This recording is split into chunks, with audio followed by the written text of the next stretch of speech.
Baik, terima kasih atas kesempatannya. Assalamualaikum warahmatullahi wabarakatuh. Bapak Ibu yang berbahagia, pada kesempatan ini saya akan sharing sedikit mengenai pengaturan pola makan pada penderita hipertensi. Pertama sekali mungkin saya akan menjelaskan sedikit mengenai hipertensi. Jadi per definisi yang dikatakan hipertensi adalah hipertensi itu adalah tekanan darah yang meningkat. Jadi berapa dikatakan tekanan darah itu meningkat, yaitu apabila tekanan sistolik di atas sama dengan 140 atau tekanan darah diastolik di atas sama dengan 90. Jadi yang mana yang dikatakan tekanan darah sistolik? Jadi tekanan darah apabila Bapak Ibu mungkin pernah dilakukan pengukuran tekanan darah, misalnya dikatakan tekanan darah Bapak Ibu sekalian 140/90, itu yang tekanan darah sistoliknya yaitu yang 140, sedangkan yang pernya yang di bawahnya itu 90 adalah tekanan darah diastolik. Jadi salah satu atau keduanya ini memenuhi kriteria tekanan darah tinggi, yaitu sistolik di atas sama dengan 140 dan diastolik di atas sama dengan 90. Salah satunya saja sudah dikatakan hipertensi. Nah, ini ada saya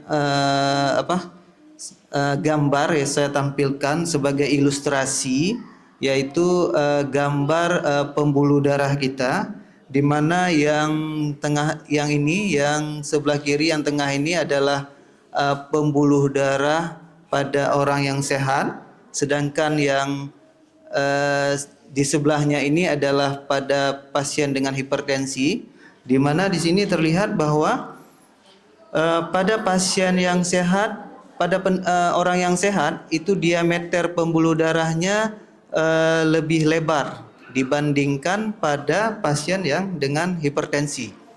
Jadi normalnya pembuluh darah kita ini dia elastis. Elastis artinya dia berdenyut, bisa melebar, bisa menyempit. Jadi bisa menyesuaikan dengan volume darah kita. Pada pasien yang menderita hipertensi itu kemampuan elastisitasnya melentur, melebar mengecilnya sudah terganggu, sehingga tekanan aliran darah di dalam pembuluh darah ini menjadi tinggi. Inilah proses terjadinya tekanan darah tinggi.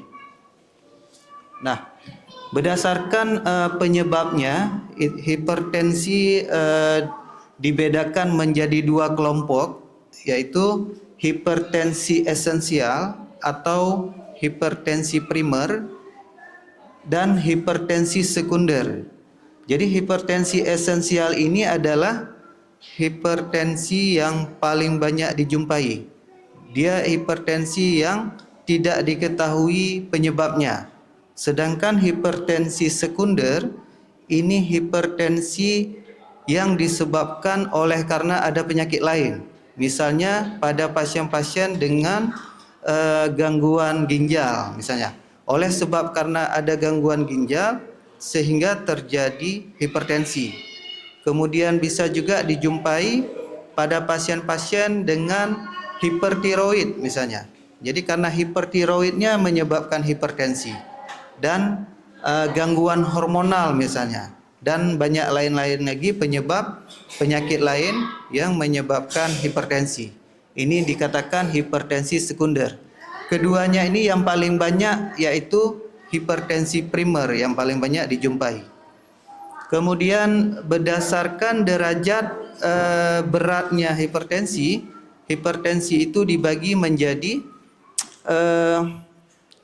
tekanan darah itu terbagi menjadi normal, prahipertensi, hipertensi tingkat 1 dan hipertensi tingkat 2. Dikatakan normal apabila tekanan darah sistol di bawah 120 dan tekanan darah diastol di bawah 80. Jadi apabila tekanan darah kita di sistolnya di atas 120 tapi masih di bawah 140, itu masih dikatakan prahipertensi. Prahipertensi itu artinya menuju ke hipertensi tapi belum dikatakan hipertensi. Sedangkan apabila tekanan darah kita di atas sama dengan 140 tapi masih di bawah 160 tekanan darah sistolnya, atau tekanan darah diastolnya di atas 80, di atas 90, di bawah 100, itu dikatakan hipertensi tingkat 1. Karena pada hipertensi tingkat 1 ini masih bisa sebagian orang itu belum memerlukan obat.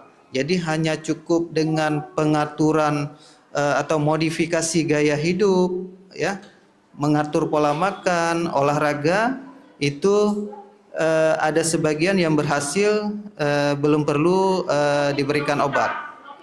Kemudian untuk hipertensi tingkat 2, itu tekanan darah sistolnya sudah di atas 160 atau tekanan darah diastolnya sudah di atas 100. Dan yang terakhir ada hipertensi sistolik terisolasi. Ya, hipertensi sistolik terisolasi ini yang tinggi hanya tekanan darah sistolnya saja, sedangkan diastolnya normal. Ini sering dijumpai pada biasanya pada orang tua. Nah, Bapak Ibu sekalian yang saya hormati, jadi secara global hipertensi ini tidak hanya menjadi masalah di Indonesia saja, tapi di seluruh dunia. Data dari WHO tahun 2011 itu melaporkan bahwa angka kejadian hipertensi itu sebanyak 1 miliar orang di seluruh dunia, dan 2/3-nya itu berada di negara-negara berkembang yang berpenghasilan rendah hingga sedang. Salah satunya adalah Indonesia. Dan hipertensi ini juga salah satu penyakit penyumbang angka kematian yang tinggi, di mana itu tahun 2011 itu data WHO mengatakan ada sekitar 8 juta orang meninggal setiap tahunnya karena hipertensi. Ya. Nah, kenapa hipertensi ini sangat penting untuk kita edukasi kepada masyarakat? Karena ternyata dari data Kementerian Kesehatan kita, ya, tahun 2013 melalui Riskesdas, itu ternyata dari 25,8% orang kita Indonesia yang menderita hipertensi, ternyata hanya sepertiganya saja yang terdiagnosa. Jadi banyak sebenarnya orang-orang yang menderita hipertensi tapi tidak tahu, tidak terdiagnosa. Jadi hanya sepertiganya saja yang terdiagnosa, sisanya 2/3 tidak terdiagnosa. Dan mirisnya, dari sepertiga yang terdiagnosa ini hanya 0,7% yang minum obat. Jadi sisanya banyak pasien-pasien kadang yang hipertensi itu dia tidak merasa perlu minum obat.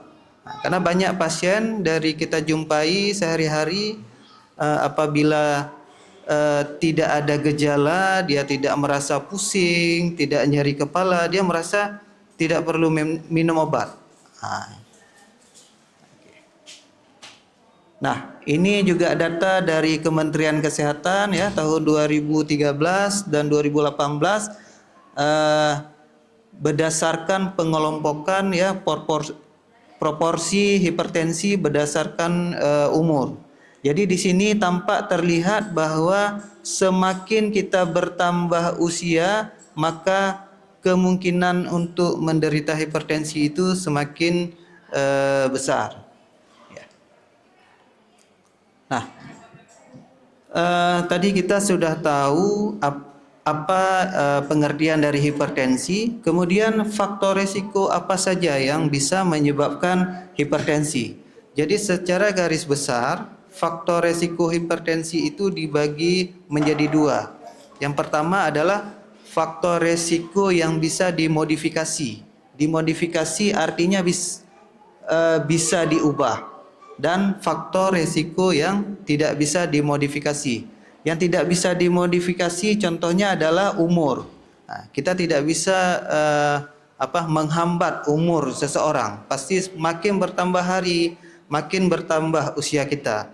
Jadi dengan bertambahnya usia, maka kemungkinan risiko kita terjadi hipertensi semakin besar. Yang kedua, jenis kelamin.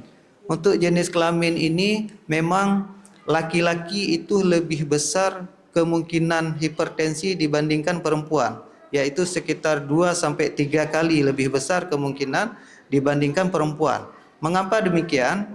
Karena pada perempuan ada hormon yang bisa berfungsi untuk melindungi pembuluh darah kita, namanya hormon estrogen.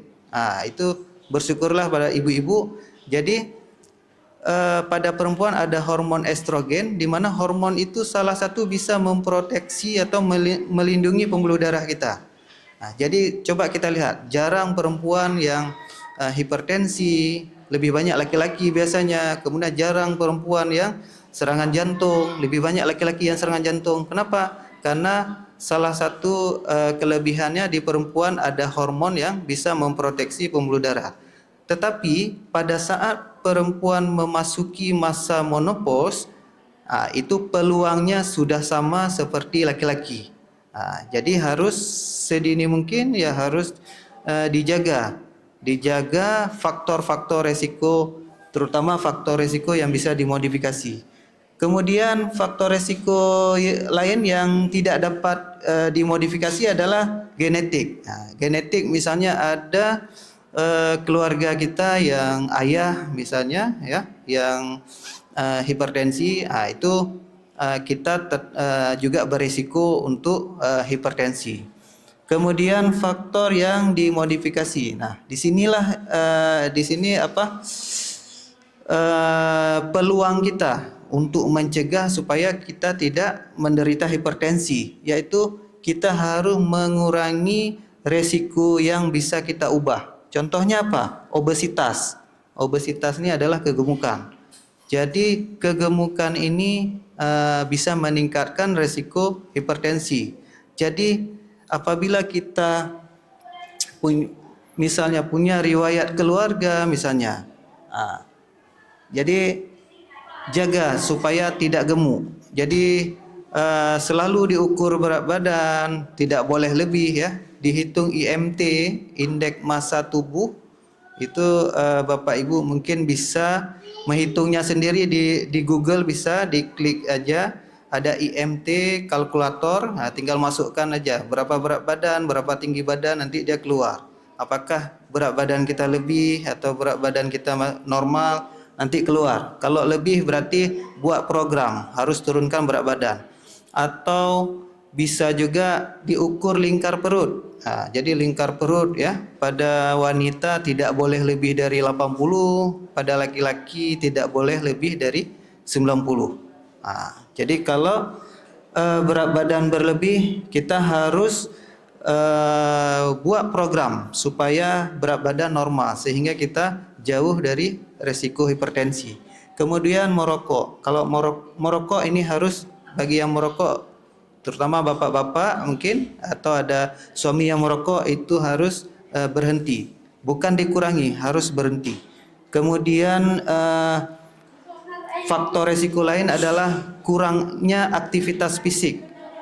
Jadi kita harus berolahraga supaya salah satu bisa juga mencegah supaya berat badan tidak meningkat ya. Kemudian kolesterol, kurangi makan makanan yang berlemak, kemudian kurangi konsumsi garam. Jadi Jadi konsumsi garam itu hanya boleh pada penderita yang belum hipertensi, itu tidak boleh lebih dari 1 sendok teh. Kemudian faktor resiko lainnya lagi yaitu sering diet tinggi lemak. Jadi kita harus mengurangi lemak, ya. Kemudian konsumsi alkohol, yang mudah-mudahan kita jarang di sini yang konsumsi alkohol, dan stres. Jadi stres juga bisa menyebabkan hipertensi, karena dengan stres meningkatnya hormon-hormon stres, kemudian teraktivasinya saraf-saraf simpatis kita itu bisa juga memicu terjadinya hipertensi. Inilah faktor-faktor peluang kita untuk mencegah hipertensi di sinilah, dengan mengurangi faktor-faktor resiko penyebab hipertensi yang bisa kita ubah. Kemudian apa saja gejala yang ditimbulkan oleh hipertensi? Sebenarnya kebanyakan pasien yang hipertensi itu sebenarnya banyak yang tidak bergejala. Makanya hipertensi ini disebut dengan silent killer atau penyakit pembunuh dalam senyap lah, ya. Jadi kalau ada pun gejala hipertensi, gejala pada umumnya itu tidak spesifik. Kenapa saya bilang tidak spesifik? Contohnya sakit kepala misalnya. Sakit kepala ini bisa juga disebabkan oleh sakit lain misalnya. Atau kita kualitas tidurnya tidak bagus, atau ada gangguan otot di leher, dehidrasi juga bisa menyebabkan sakit kepala. Jadi sakit kepala ini bisa disebabkan karena hipertensi, bisa juga oleh sebab lain. Makanya saya bilang gejala hipertensi itu tidak spesifik. Gejala lain yang bisa ditimbulkan misalnya gelisah, jantung berdebar, ya, pusing, penglihatan kabur, nyeri dada, dan mudah lelah. Jadi apabila kita jumpai gejala-gejala seperti ini, itu harus dikonfirmasi dengan mengukur tekanan darah. Jadi belum pasti, karena ada saya sebagian pasien yang ketika dia pusing, nyeri kepala, langsung dia minum obat hipertensi, padahal belum tentu hipertensi. Kemudian tadi saya katakan bahwa pada umumnya hipertensi ini sebenarnya tidak ada gejala. Malah kalau sudah ada gejala, maka kita harus mencurigai jangan-jangan sudah terjadi komplikasi. Apa saja komplikasi yang bisa ditimbulkan? Yaitu bisa gangguan di cerebral. Misalnya tiba-tiba ada pasien datang dengan keluhan kelemahan sebelah anggota gerak, atau misalnya gangguan ingatan misalnya. Itu jangan-jangan hipertensinya sudah menimbulkan komplikasi pada saraf pusat. Kemudian pandangan kabur misalnya, itu bisa juga disebabkan karena komplikasi hipertensi. Kemudian apabila ada sebagian pasien misalnya nyeri dada dengan yang memberat dengan aktivitas, atau sesak nafas, ya, cepat lelah, itu jangan-jangan bisa tanda-tanda komplikasi pada jantung. Kemudian banyak lagi komplikasi lain pada ginjal juga, ya, gangguan ginjal. Biasanya kalau udah komplikasi ke ginjal itu tandanya kencing sudah mulai sedikit, kemudian bengkak pada kaki yang simetris, ya, kiri kanan. Kemudian disertai tanda-tanda kronisitas, pucat, biasa pasiennya sering anemia, ya. Kemudian bisa juga gangguan pada komplikasi pada saraf perifer, misalnya neuropati misalnya, ya. Misalnya sensasi kulit seperti terbakar, kesemutan, itu bisa tanda komplikasi pada saraf perifer. Nah, tadi kita sudah tahu apa itu hipertensi, penyebabnya apa, kemudian sekarang yang paling penting adalah mencegah atau mengendalikan apabila kita sudah menderita hipertensi. Jadi dalam tata laksana pengelolaan hipertensi itu pilar pertama atau pondasi sebelum diberikan terapi obat-obatan adalah diatur atau modifikasi gaya hidup dan pengaturan pola makan. Jadi bagaimana cara kita mencegah atau mengendalikan hipertensi? Yang pertama ya kita kurangi konsumsi garam, ya. Karena garam ini sifatnya dia bisa menahan air sehingga bisa meningkatkan volume darah dan meningkatkan tekanan darah. Jadi garam yang direkomendasikan itu tidak boleh lebih dari 5 gram per hari, kira-kira 1 sendok teh. Kemudian melakukan aktivitas fisik, ya, berjalan misalnya atau olahraga, ya. Berjalan dianjurkan sehari itu 3 kilometer. Jadi 3 kilometer selama atau olahraga selama 30 menit dengan frekuensi minimal 5 kali dalam seminggu. Jadi olahraga itu tidak cukup hanya 1 kali seminggu saja. Jadi kalau 1 kali seminggu itu belum masuk memenuhi kriteria definisi dari olahraga. Jadi minimal 5 kali seminggu atau berjalan, ya, sehari itu minimal 3 kilometer. Kemudian tidak merokok. Jadi hindari rokok dan asap rokok. Kemudian menghindari alkohol. Ini mungkin di daerah kita jarang, ya, masih tidak banyak orang yang minum alkohol. Kemudian mempertahankan berat badan, ya. Berat badan yang ideal.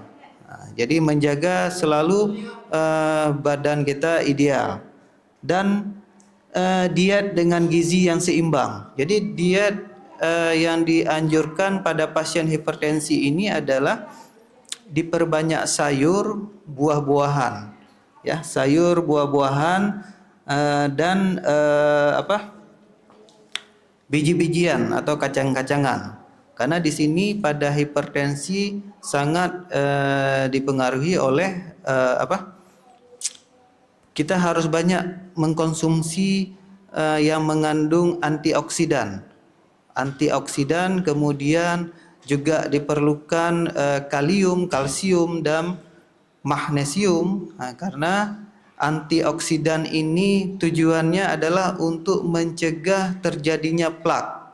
Jadi atau berlumut di pembuluh darah. Jadi semakin banyak plak, semakin banyak atau pembuluh darah kita kayak berlumut gitu, maka semakin kaku pembuluh darah. Maka disarankan untuk banyak mengkonsumsi antioksidan yang banyak diperoleh di sayur dan buah-buahan. Nah, ini yang tadi, ya, salah satu yang harus dikurangi pada pasien hipertensi yaitu garam, ya. Asupan natrium itu dibatasi dalam sehari itu boleh maksimal itu 5 gram. Kira-kira 1 sendok teh, ya, tidak boleh lebih. Ini pada pasien yang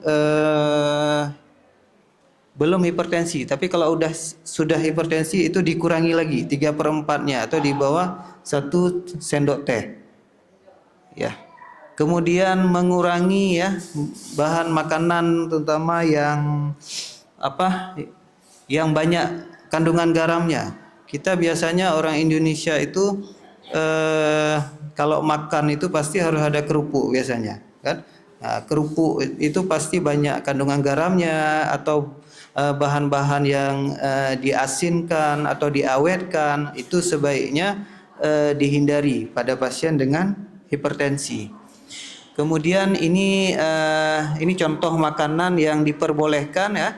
Jadi seperti beras, ya, terigu ini boleh. Kacang-kacangan olahan, misal tempe, tahu ini boleh, ya.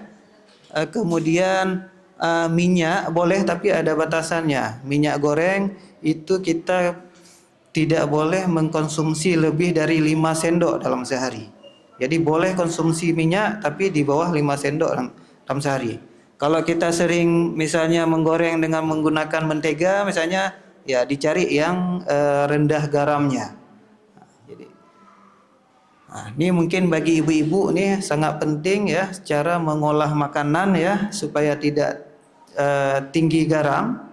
Jadi mungkin biasanya harus dibiasakan pada awal-awal mungkin anggota keluarga tidak nyaman, misalnya biasanya kita makannya garamnya cukup atau tinggi, tiba-tiba ketika kita kurangi jadi nggak enak masakan ya. Itu semua sebenarnya penyebabnya karena lidah kita sudah terbiasa dengan banyak garam dari kita kecil ya, dari anak-anak. Sudah biasa kita konsumsi makanan-makanan siap saji dengan tinggi garam, jadi sensitivitas lidah kita terhadap garam sudah tinggi. Jadi harus diubah perlahan. Biasanya itu selama 2 minggu nanti sensitivitas lidah kita sudah normal kembali dia. Kemudian selain garam, gula juga ya. Gula harus dibatasi. Jadi diperbolehkan gula itu hanya di bawah 4 sendok makan. Ini khusus pada orang yang tidak DM. Tapi kalau orang DM, gula ini tidak boleh. Jadi kalau tidak ada DM itu masih boleh konsumsi gula, tapi di bawah 4 sendok dalam sehari. Kemudian ini garam sudah kita bicarakan tadi ya, hanya boleh 1 sendok teh per hari. Kemudian perbanyak makan sayur. Jadi sayur ini sebaiknya minimal itu 5 porsi dalam sehari. Karena di sayur ini ya banyak buah dan sayur ini banyak mengandung antioksidan. Antioksidan, kemudian banyak juga kandungan kalium ya, kemudian magnesium. Itu sangat mempengaruhi pembuluh darah, supaya pembuluh darah tidak kaku. Kemudian protein dan lemak juga harus dibatasi ya. Jadi batasi makanan yang berlemak atau yang digoreng. Tadi ya. Kalau yang digoreng itu ya kira-kira tidak boleh lebih, kita mengkonsumsi minyak lebih dari 5 sendok dalam sehari. Kemudian disarankan ikan itu 3 kali per minggu, itu minimal 3 kali harus kita makan ikan. Ini ada salah satu contoh diet pada penderita hipertensi, namanya DAS. DAS ini singkatan dari Dietary Approach to Stop Hypertension. Ini diet ini yang sedang sekarang direkomendasikan oleh ahli gizi ya, khusus untuk penderita hipertensi. Apa yang beda dari diet ini? Yaitu di sini diet ini menekankan harus lebih banyak ya mengkonsumsi buah ya, sayur, kemudian biji-bijian dan kacang-kacangan. Sedangkan untuk minyak, lemak itu harus dikurangi, kemudian garam dikurangi ya. Kemudian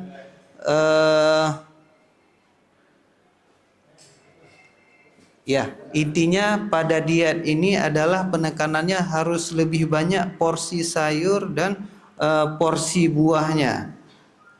Nasi tetap boleh kita makan sehari 3 kali, cuman nanti disesuaikan dengan kalori sesuai dengan berat badan. Nah ini contohnya ya, contoh diet DAS yang sudah dimodifikasi di Indonesia. Misalnya makanan pokok yang biasa kita makan, nasi itu tetap boleh dimakan ya 3 kali sehari. Kemudian sayur ya, sayur 3 kali sehari, buah juga 4 sampai 5 kali, harus diusahakan makan buah. Kemudian daging, ya. Daging boleh ya 2 sampai 3 kali dalam sehari. Namun yang disarankan lebih baik daging putih, misalnya daging ayam. Nah, tapi jangan disertai dengan kulitnya. Kalau daging merah boleh juga, tapi dibatasi. Sebaiknya yang merahnya saja, tidak ada lemaknya. Kemudian bagi yang suka minum susu, susu boleh tapi 1 kali sehari. Usahakan susu yang rendah lemak. Kemudian minyak, makanan-makanan berminyak ini harus dikurangi. Ya paling banyak 3 kali, tapi seperti yang tadi saya katakan tidak boleh kita mengkonsumsi lebih dari 5 sendok 5 sendok minyak per hari. Kemudian kacang-kacangan dan hasil olahannya ya, misalnya tempe misalnya ya, tahu. Tapi ya kalau digoreng hati-hati, jangan kebanyakan minyak nanti. Jadi cara ngolahnya mungkin nanti yang harus diperhatikan. Nah, setelah kita tadi mengupayakan untuk mengatur gaya hidup, olahraga, ya, mengatur pola makan, sebenarnya apa efek yang kita dapatkan? Ini dari hasil penelitian dari organisasi jantung di Amerika itu mengatakan bahwa dengan mengatur pola makan ternyata kita bisa menurunkan tekanan darah minus 11 mm Hg. Nah, jadi dengan hanya mengatur pola makan bisa menurunkan tekanan darah minus 11 mm Hg. Kemudian menurunkan berat badan, itu bisa menurunkan tekanan darah minus 5. Dengan olahraga bisa menurunkan tekanan darah itu minus 4 sampai minus 5. Kemudian untuk garam, dengan konsumsi mengurangi konsumsi garam itu bisa menurunkan tekanan darah minus 5 dan konsumsi alkohol minus 4. Nah, bayangkan kalau semua ini bisa kita terapkan, berapa tekanan darah yang bisa kita turunkan. Nah, sehingga mungkin tidak perlu dengan mengkonsumsi obat hipertensi. Hanya dengan mengatur diet, pola makan, olahraga, ternyata kita bisa menurunkan sebesar ini tekanan darahnya. Nah, jadi inilah manfaat yang besar dari mengatur pola hidup, olahraga dan ya pola makan. Nah, apa dampaknya setiap penurunan tekanan darah? Jadi ternyata jika kita berhasil menurunkan 10 mm air raksa saja tekanan darah, itu sudah bisa kita mencegah terjadinya gagal jantung sebesar 28%. Kemudian bisa juga mencegah terjadinya stroke sebesar 27% dan penyakit jantung koroner sebesar 17%. Jadi kalau kita berhasil menurunkan 10 mm air raksa saja tekanan darah kita, kita sudah bisa mencegah 3 penyakit besar ini, ya. Apalagi kita bisa menurunkan sebesar 20 mm air raksa. Tentunya sampai 50% kita bisa mencegah gagal jantung, stroke maupun penyakit jantung koroner. Nah, inilah dampak manfaat apabila kita serius dalam mengelola hipertensi dengan cara mengatur pola makan, olahraga dan menjaga berat badan. Nah, oke. Mungkin hanya ini yang bisa saya sampaikan ya. Lebih dan kurang saya mohon maaf ya. Selanjutnya saya serahkan kepada Ibu. Terima kasih kepada Dr. Hendra yang telah menjelaskan kepada kita tentang pola makan atau pola diet pada penderita hipertensi. Jadinya nggak enak ya Bu, Bapak Ibu ya, kurang ini kurang itu ya Dok ya. Padahal enaknya pakai ikan asin, telur asin, apalagi bulan puasa ya Bapak Ibu ya. Ini malah disuruh kurangin, aku dokternya gimana nih dok? Iya, barangkali Bapak Ibu ada yang mau ditanya, silahkan nih, mumpung dokter spesialisnya langsung berdiri di sini. Ya, kalau hari-hari lain mungkin harus ambil kartu dulu baru bisa ngomong sama Pak dokternya. Ini silahkan kalau mau bertanya. Ada? Ibu mau bertanya? Boleh. Ada Bu? Oh iya, silakan. Assalamualaikum warahmatullahi wabarakatuh. Waalaikumsalam warahmatullahi wabarakatuh. Saya Wildada Yunita, mahasiswa. Ingin bertanya kepada dokter, mungkin agak sedikit ada keterlibatan dengan hipertensi, tapi antara mitos sama fakta aja. Hipertensi dengan marah-marah itu ada hubungannya atau enggak? Dan satu lagi, keterkaitan daging kambing dengan hipertensi itu benar apa enggak? Itu aja. Kasih. Bagus sekali pertanyaannya, silakan dok. Oke, memang ini pertanyaan yang sering kita jumpai ya pada pasien-pasien yang berobat ke kita ya di poli. Jadi yang pertama, hubungan hipertensi dengan marah-marah. Jadi kalau ditanya apakah ada hubungan hipertensi dengan marah-marah, jawabannya ada. Kenapa?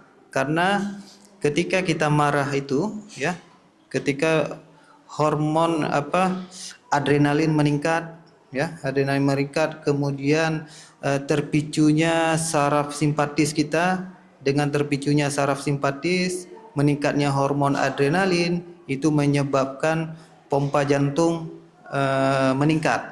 Jadi dengan pompa jantung meningkat tentunya akan mempengaruhi tekanan darah. Tekanan darah juga meningkat. Ditambah lagi mungkin sebelumnya kita ada faktor resiko lain dengan berat badan yang lebih, sering konsumsi makanan yang berlemak, mungkin sudah terjadi plak di pembuluh darah kita, sehingga ditambah lagi dengan tadi ada saya tampilkan di sini salah satu faktor resiko yaitu stres. Jadi kalau orang udah marah-marah pasti stresnya pasti meningkat, pasti akan mempengaruhi hormon tubuh kita, jadi hubungannya nanti apa? Ke denyut jantung akan meningkat. Kemudian yang kedua tadi hubungan makan kambing ya. Jadi kambing memang sering dikambing hitamkan memang. Ya. Kemana-mana memang kambing ya. Jadi sebenarnya dari hasil penelitian memang sebenarnya daging kambing itu malah dari hasil penelitian yang pernah saya baca, kalau benar-benar daging merahnya ya tidak ada lemaknya, itu tingkat lemaknya lebih rendah daripada yang lain. Makanya kita pun cuman mungkin karena kambing ini karena mungkin agak bau dia kan, diolah cara pengolahannya. Jadi bumbu-bumbunya itulah yang membuat dari sehat jadi tidak sehat. Jadi sudah banyak garamnya. Jadi kalau menurut saya boleh makan daging kambing.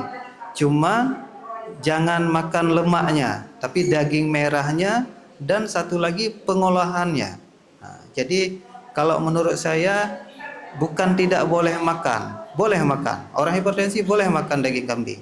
Tapi yang buat dia itu tidak sehat ya pengolahannya. Sama juga kayak kita makan ini buah. Tadi saya sampaikan bahwa buah itu kan bagus. Tapi setelah dibuat jus sudah ditambahkan gula, ditambahkan susu, jadi nggak sehat jadinya. Itu juga dalam pengolahan daging. Oke, sudah. Ya, mungkin ini saja mungkin. Terima kasih dok untuk penjelasannya. Jadi sebenarnya kambing itu sering dikambing hitamkan ya dok ya. Cara pengolahannya dan konsumsinya banyak lemak atau enggak itu ya. Mungkin kalau daging kambing yang diolah secara pure, secara alami, malah lebih bagus ya dok ya dibandingkan dengan daging-daging lain yang lebih banyak lemaknya ya. Ada lagi yang mau bertanya untuk satu pertanyaan lagi, kami persilahkan. Ibu mau bertanya silahkan. Apa-apa, biar orang lain juga dengar. Saya pegang aja. Misalnya kan saya sakit dada, sesak. Habis itu kalau minum sedikit air tertahan nggak bisa bernapas. Kayak orang mau tertarik tertahan nggak bisa napas. Kenapa dok? Ibu ada hipertensi? Ada. Terima kasih Bu pertanyaannya.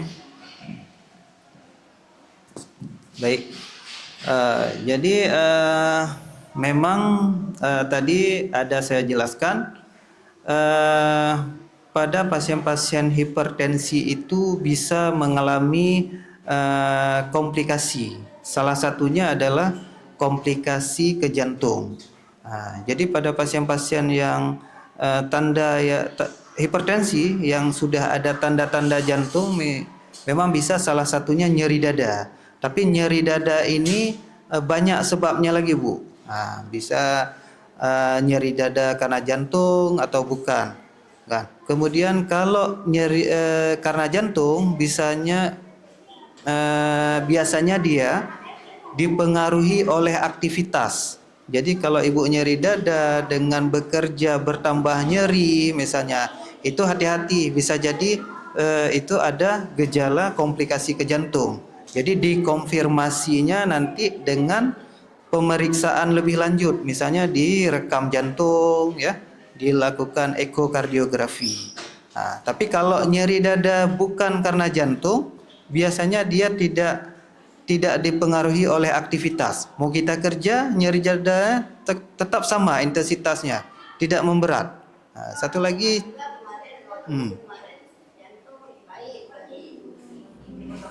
ya, oh ya. Kalau sudah diperiksa baik, tidak apa-apa normal, mungkin bisa juga nyeri dada itu karena GERD. GERD itu gastroesophageal reflux disease. Jadi asam lambung yang mungkin naik ke esofagus. Jadi kita ada saluran makanan ya, mulai dari mulut, kemudian nanti masuk ke lambung. Di situ di lambung ada namanya ada semacam kayak klep dia. Jadi setelah kita makan, makanan masuk ke lambung ditutup. Kalau klep itu renggang, itu gas-gas yang ada di lambung itu mudah naik ke atas. Bisa juga kadang-kadang menimbulkan sensasi nyeri dada atau dada terasa panas kayak terbakar. Itu bisa juga. Itu lebih ke lambungnya biasanya Bu. Jadi kalau untuk lambung, itu berarti kita harus menjaga lagi makan, biasanya jangan terlalu kenyang. Usahakan habis makan itu jangan berbaring dulu, lebih kurang 2 jam. Nanti setelah makanan melewati lambung kita masuk ke usus, lambungnya tidak penuh lagi baru boleh kalau berbaring. Jadi kebiasaan hari-hari kita juga, konsumsi makanan ya.